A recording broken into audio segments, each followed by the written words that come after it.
so much, Pastor Dale, but I'm actually not here to talk about me or even our campus pastors. I have just been away with three of our campus pastors. I'm a little bit jet lagged. I got back last night. I've just been away with three of our campus pastors, and we went to Sri Lanka. And we've had an amazing trip. You'll be able to see some of the pictures up on the slides behind me.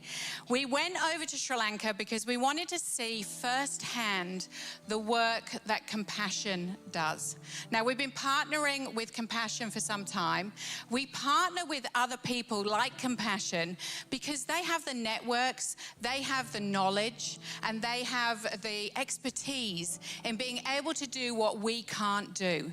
And they do amazing work overseas looking after those who are poor, those who are hungry, those who need clothing, those who are oppressed. And that's what we're called to do in the Bible. In Isaiah, it tells us to do all those things. But you know, you and I sat here, we can't do that in every country around the world. So we partner with Compassion in order for them to help us to do that. And so we went to Sri Lanka.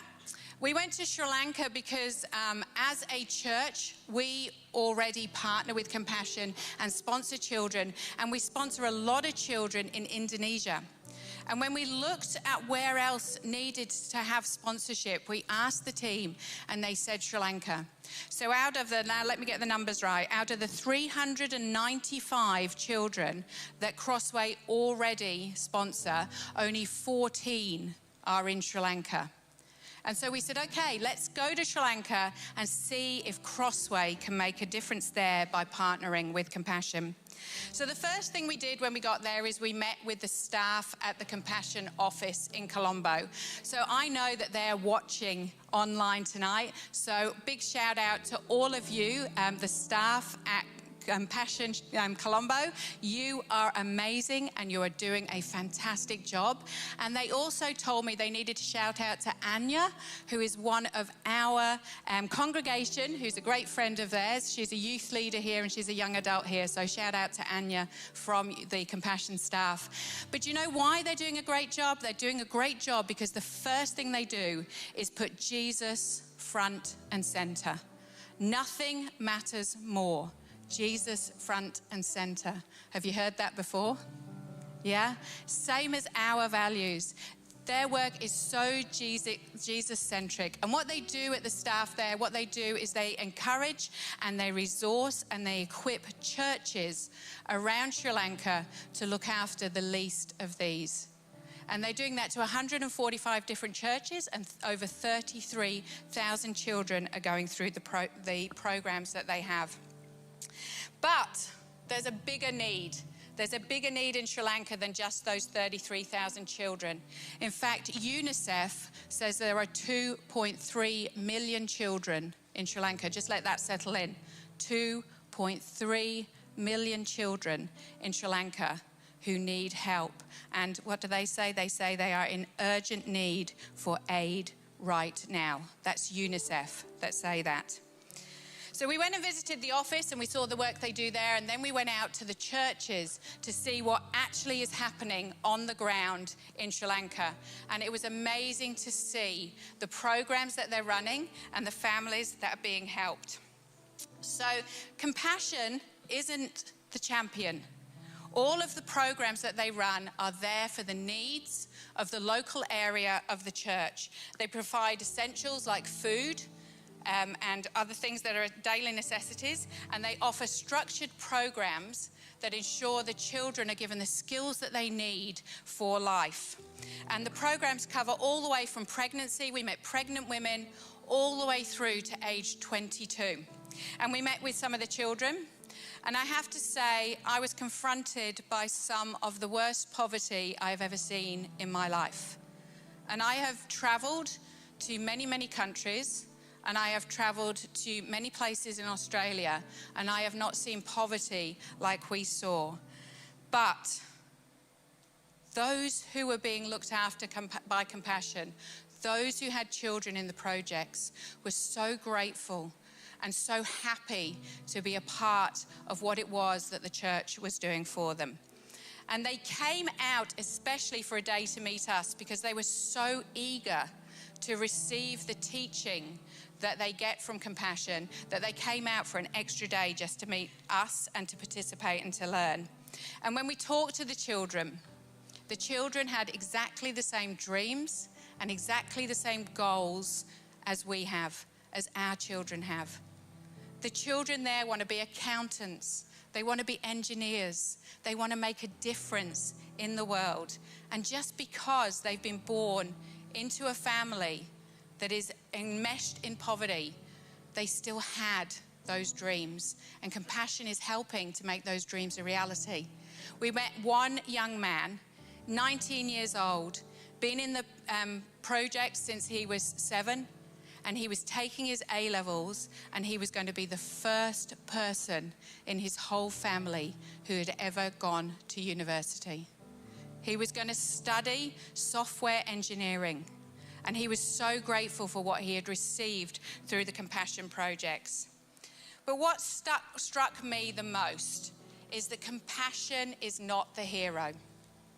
The church is made to be the hero in this story. The church is elevated in the community through running these projects. And the church is raising and equipping local leaders to respond to the needs of the poor over the long term.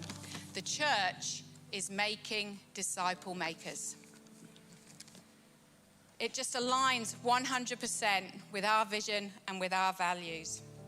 And the exciting part for us is that for us here in Australia, or wherever you are watching from around the world, we can be involved in that journey too.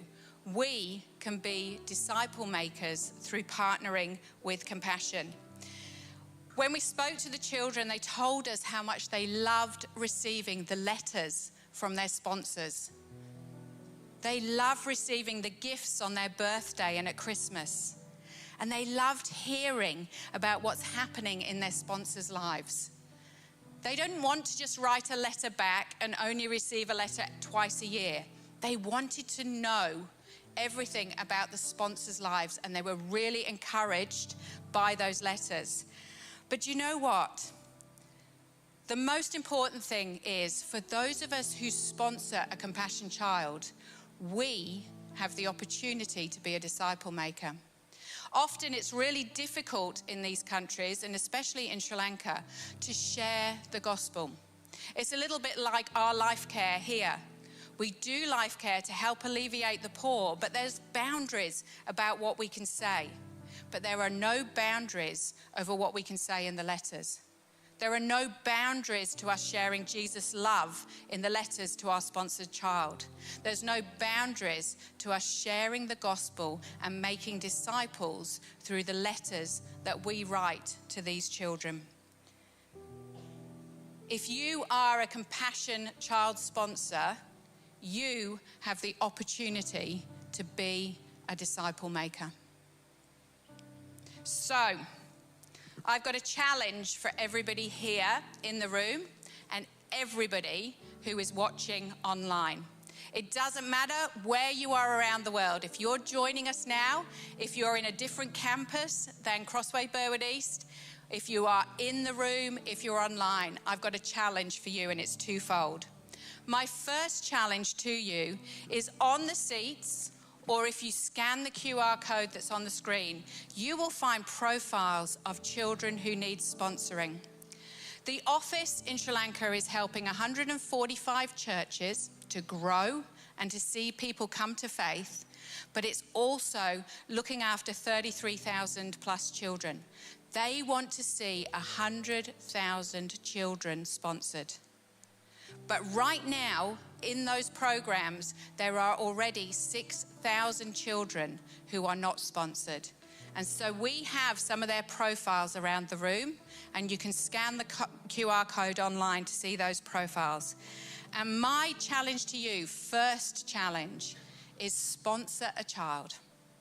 Choose one of these children. Take home this profile, have a think about it, pray about it. You've got 6 weeks until it's released to be sponsored by somebody else. the profile, but that is a child whose life you can change.